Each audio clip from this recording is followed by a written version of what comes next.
अस्सलाम वालेकुम नाज़रीन, फैसलाबाद टीवी के साथ मैं हूं मियां मोहम्मद बिन तारिक जवेद। और आज हम जिस शख्सियत के साथ मौजूद हैं वो किसी भी तारुफ़ के मोहताज नहीं। हम मौजूद हैं इस वक्त फैसलाबाद बार काउंसिल में और हमारे साथ मौजूद हैं खुर्रम एजाज कालों साहब। अस्सलाम वालेकुम सर। वालेकुम सर कैसे हैं आप? अल्हम्दुलिल्लाह। सर आपने ये डिग्री क्यों हासिल की? मेरे ना जी दादा बू अल्लाह ताला जन्नत फिरदौस में जगह अता फरमाए, आमीन। चौधरी मोहम्मद इकबाल कालों, वो भी लॉयर थे। उससे पहले वो एसी कस्टम रिटायर्ड थे और अपनी रिटायरमेंट के बाद वो प्रैक्टिस में रहे और कस्टम एंड एक्साइज की बड़ी अच्छी प्रैक्टिस थी उनकी। तो उनका बड़ा एक दरीना ख्वाब था कि उनकी औलाद में से कोई आगे इस प्रोफेशन को उनकी तरफ से ज्वाइन इन करे। तो लेकिन अनफॉर्चुनेटली कह लें कि भाइयों में से उनकी औलाद में से कोई आगे इस प्रोफेशन को कंटिन्यू या ज्वाइन इन नहीं कर सका। तो अल्हम्दुलिल्लाह उनका ख्वाब जो है वो शर्मिंदा ताबीर किया है जी। तो उनकी दुआओं के सदक़े ही अल्लाह ताला ने ये डिग्री जो है, हम इस काबिल तो कभी भी नहीं थे क्योंकि ये it's a profession of lords और बहुत बड़ा प्रोफेशन है। और हमें भी इसका तभी आइडिया हुआ जब हम इस प्रोफेशन को ज्वाइन कर चुके थे।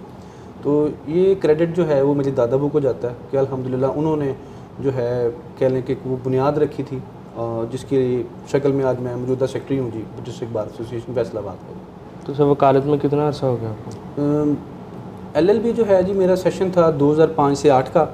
तो उसके बाद कंटिन्यूसली अल्हम्दुलिल्लाह मैं प्रोफेशन में ही हूँ और तब से वकालत ही कर रहे हैं जी। तो सर एक वकला का माशरे में क्या किरदार? देखें जी, वकला किसी भी मुआशरे में मैं समझूंगा कि सबसे पढ़ी लिखी कम्युनिटी का एक रोल जो है वो प्ले करते हैं। और बीइंग ए प्रोफेशनलिस्ट मैं ये समझूंगा कि वकील जो है उसकी स्टडी के साथ कभी भी तल्लक और रवाबत जो हैं वो ख़त्म नहीं हो सकते, क्योंकि उसकी बुनियादी वजह यह है कि डॉक्टर्स जो हैं उन्होंने पढ़ना होता है या इंजीनियर्स जो हैं until the completion of their degree वो स्टडीज़ करते हैं। लेकिन लॉयर जो हैं वो प्रोफेशन में कुछ ना कुछ लॉ के हवाले से अपडेट, कुछ ना कुछ नई साइटेशंस और हाई कोर्ट्स के जो हैं सुप्रीम कोर्ट्स के जो हैं वो शुमारे और उसके साथ साथ उनकी कुछ ना कुछ कह लें कि अपना ऑर्डर्स वो आते रहते हैं। तो उसके साथ हमें अप टू डेट रहना पड़ता है। तो इस वजह से एक वकील जो है उसकी स्टडीज़ कभी भी ख़त्म नहीं होती, उसको कंटिन्यूसली स्टडीज़ को जारी रखना पड़ता है। सर वकालत को बतौर शोबा कैसा पाया आपने?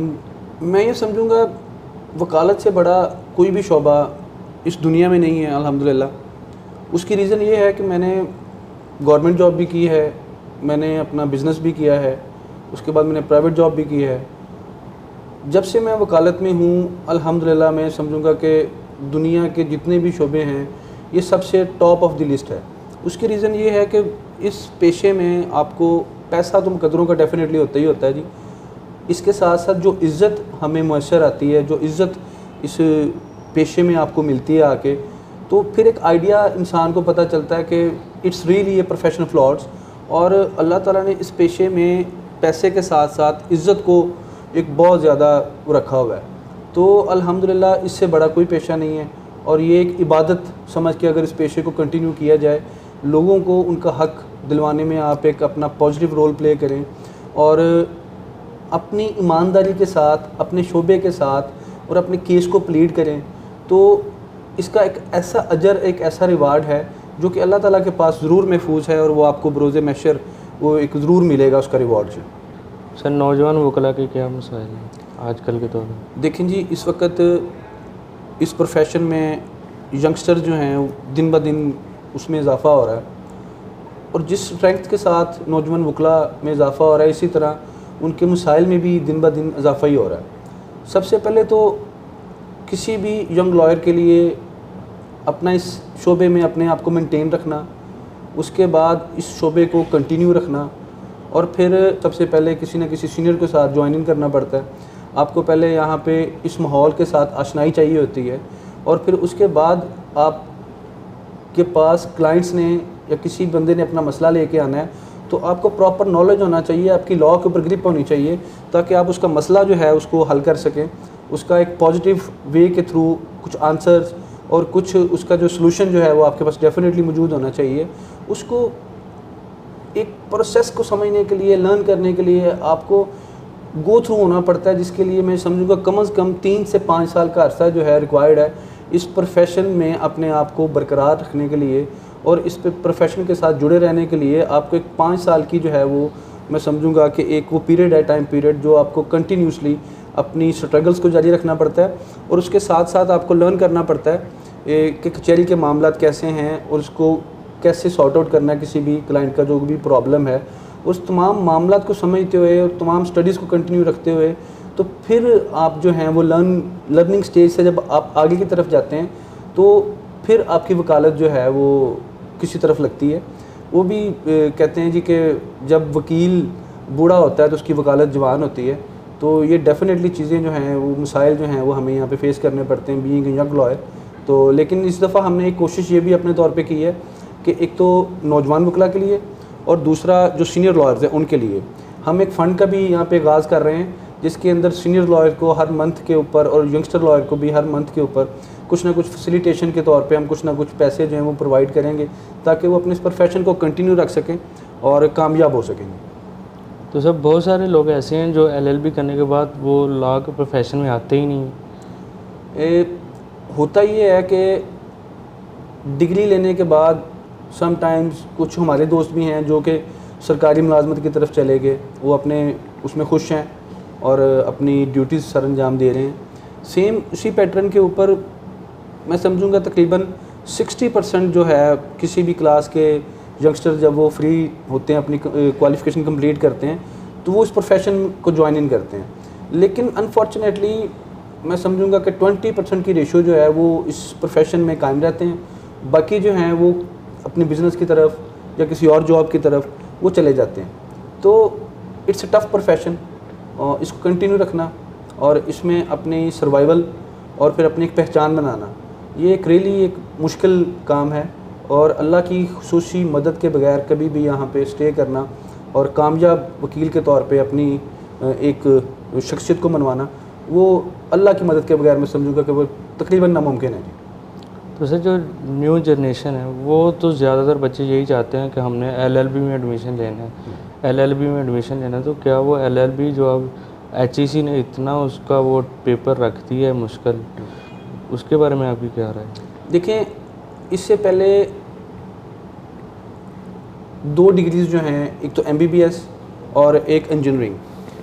FSC प्री मेडिकल और प्री इंजीनियरिंग वो दोनों डिसाइड करती हैं कि आपने किस फील्ड को चूज़ करना है।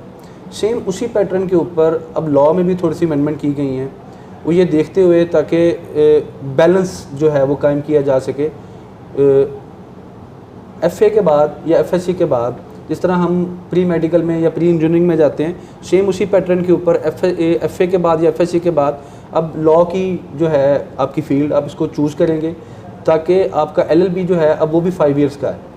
3 इयर्स का था, उसको ख़त्म कर दिया गया सिर्फ़ और सिर्फ उसकी वजह ये थी कि जो एक रश जो था इस फील्ड में, जो इसको ओवरबर्डन कर रहा था, उसको थोड़ा सा कम किया जाए और मामलात को स्क्रूटनाइज़ करके किसी तरीके से इसको फ़ाल तरीके से कह लें कि एक स्ट्रीमलाइन किया जाए। तो इंशाअल्लाह ताला अब आने वाले वक्त में आप ये देखेंगे कि एक तो मज़ीद हालात में बेहतरी भी आएगी और जो भी स्टूडेंट्स इस प्रोफेशन को चूज़ करेंगे वो बड़ी दिल जमाई से और शौक़ से इस प्रोफेशन को ज्वाइन इन भी करेंगे और वो अपनी प्रैक्टिस का आगाज़ भी करेंगे। क्योंकि पहले ये होता था कि आलमोस्ट किसी ने डिग्री ले भी ली तो वो प्रैक्टिस की तरफ नहीं आया, वो उसके पीछे कई रीज़न्स होती थी। कोई अपना कारोबार में चले जाते थे, कोई अपनी जॉब्स वगैरह में चले जाते थे। लेकिन अब जो पैटर्न डिसाइड किया गया है, जो पैटर्न चल रहा है, उसका मकसद सिर्फ और सिर्फ ये है कि जो भी बंदा लॉयर बने, जो LLB की डिग्री कंप्लीट करे, वो एटलीस्ट प्रैक्टिस में जो है वो ज़रूर आए। अगर वो प्रैक्टिस में नहीं भी आता तो अपनी डिग्री कंप्लीट करने के बाद वो किसी और शोबे की तरफ जा सकता है। सियासत में आने की वजह से हमारा जी फैमिली बैकग्राउंड जो है वो अल्हम्दुलिल्लाह काफ़ी पोलिटिकल है। हमारे दादा बुई हैं, नारोवाल हमारा आबाई गांव है, वहाँ से MNA का पीपल्स पार्टी का टिकट हमेशा हमारे पास ही रहा है। यहाँ से फैसलाबाद से भी हमने NA 85 में ब्रिगेडियर मुमताज़ इकबाल कालों चाचू हैं मेरे, तो उनकी पार्टिसिपेशन भी रही है PTI के प्लेटफॉर्म से। तो वाला साहब जो हैं वो भी हल्के में नाज़म भी रह चुके हैं। तो एक अल्हम्दुलिल्लाह पॉलिटिकल बैकग्राउंड जो है वो एग्जिस्ट करता है। तो उसी बेस के ऊपर वाला साहब का बड़ा शौक़ था और मेरे चाचू हैं ब्रिगेडियर साहब और इमरान इकबाल कालों, उनका बड़ा शौक़ था। उन्होंने मुझे बड़ा फोर्स किया कि आप इस दफ़ा पार्टिसिपेट करो। तो मैं ये डेफिनेटली क्रेडिट जो है मैं अपने वालिदैन की दुआएं और उसके साथ साथ चाचुओं की एक सपोर्ट मॉरल भी और हर तरह से। तो ये अल्हम्दुलिल्लाह क्रेडिट जो है मैं अपने बड़ों को देता हूँ, बुजुर्गों को देता हूँ, फैमिली को, कि आज मैं अगर किसी मुकाम पे हूँ तो ये उनकी दुआएं और उनकी मेहनत कर दी जाए। तो सर नेक्स्ट ईयर भी आप बार काउंसिल का इलेक्शन लड़ रहे हैं?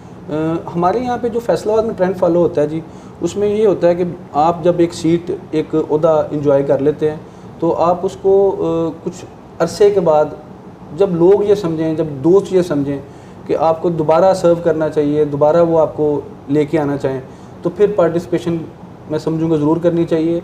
और अगर आपकी ज़रूरत भी है डेफिनेटली तो, लेकिन अगर आप परफॉर्म भी नहीं कर रहे, परफॉर्म भी नहीं कर सके, तो फिर आपको दोबारा किसी ओहदे के लिए क्वालिफाई करने में बहुत मुश्किलात का सामना करना पड़ता है। सर सोशल मीडिया का क्या किरदार है आपकी नज़र में? देखें जी, सोशल मीडिया का इस वक्त किरदार मैं समझूंगा कि बहुत इम्पोर्टेंट हो गया है with the passage of time.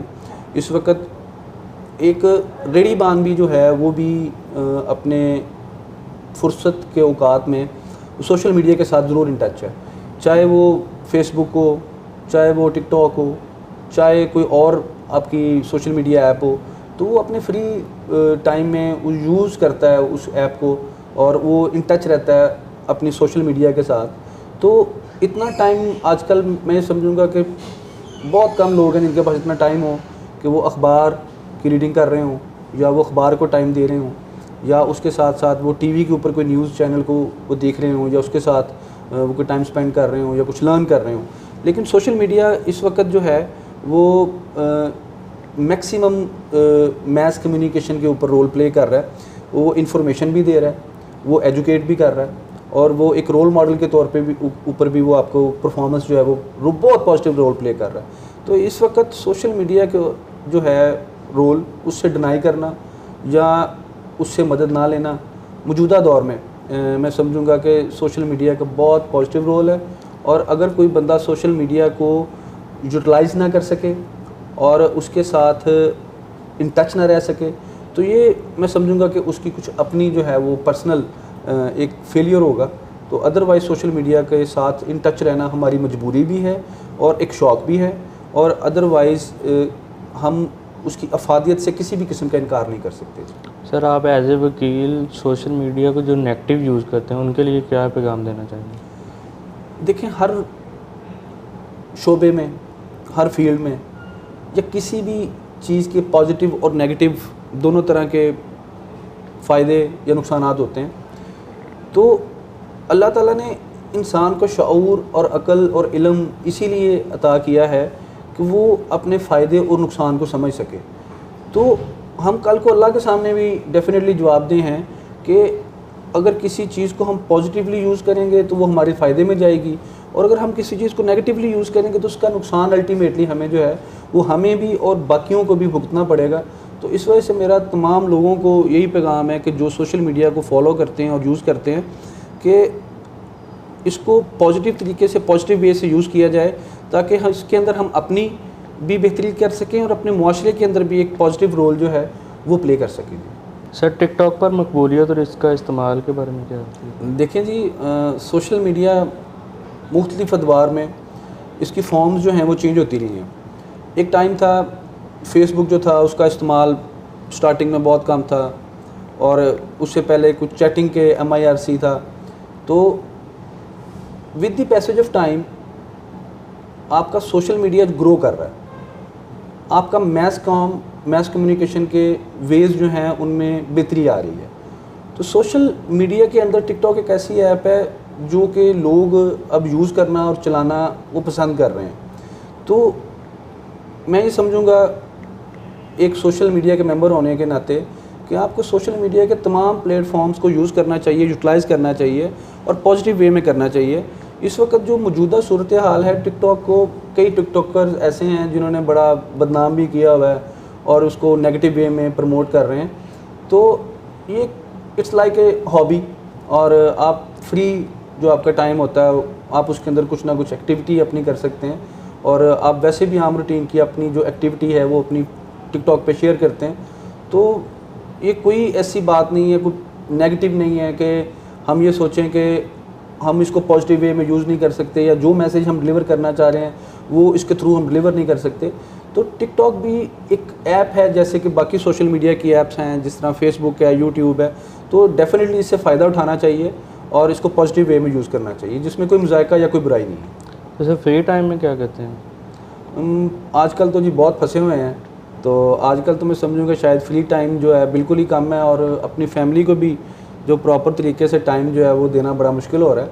तो आजकल तो ड्यूटीज़ बहुत सख्त हैं और अल्लाह ताला से दुआ गो हैं और उसके शुक्रगुजार भी हैं कि जिसने हमें ये इज़्ज़त दी, और इसमें अल्लाह ताला मज़ीद उससे यही दुआ है कि वो हमें अब इसमें सरखरू फरमाए। वबा यही चल रही है कि जी 3 माह रह गए खुर्रम एजाज कालों को, 3 माह बस निकाल लो। सही। आपने क्या इतना मुश्किल कर दिया यहाँ के लोगों के लिए काम करना? देखिए जी, ये तो अल्लाह की ज़ात ही बेहतर जानती है कि हमारा टाइम कैसा गया या बाकी 3 माह कैसे जाएंगे। तो हमने तो बड़ी ईमानदारी के साथ अल्लाह ताला को हाज़िर नज़र जान के कोशिश की है कि जो ड्यूटीज़ हमें अल्लाह ताला ने एक ओहदा दिया है उसको हम अपने तौर पे अच्छे तरीके से परफॉर्म कर सकें, ताकि कल को लोग जो है हमें अच्छे अल्फाज में याद रख सकें। तो बाकी दिलों में जो है वो अल्लाह ताला हमेशा बेहतर डालता है। तो हमारा तवक्कल पहले भी अल्लाह पे था, अब भी अल्लाह पे ही तवक्कल है। तो इंशाअल्लाह ताला मैं समझूंगा कि इसके रिज़ल्ट्स जो हैं वो हमें इस साल के बाद ही पता चलेंगे कि हमने कैसी परफॉर्मेंस दी। तो अल्लाह ताला जो है वो आपको कभी शर्मिंदा नहीं करता, सरखरू ही करता है। अल्लाह ताला हमेशा किसी इंसान को खुशियाँ दे के ही खुश होता है, बजाय कि उसको किसी आजमाइश में डाल के। तो इस वजह से अल्लाह ताला के आगे हम यही दुआ गो हैं कि जितना भी बाकी अरसा रह गया है तो उसमें भी अल्लाह ताला हमें सुरखरू फरमाए थे। हमारे साथ मौजूद थे खुर्रम एजाज कालों साहब, इनका बहुत शुक्रिया, इन्होंने अपने कीमती टाइम से हमें वक़्त दिया। इसी के साथ हम इस प्रोग्राम को ख़त्म करते हैं। आपका होस्ट मियां मोहम्मद बिन तारिक जवेद। अल्लाह हाफ़िज़।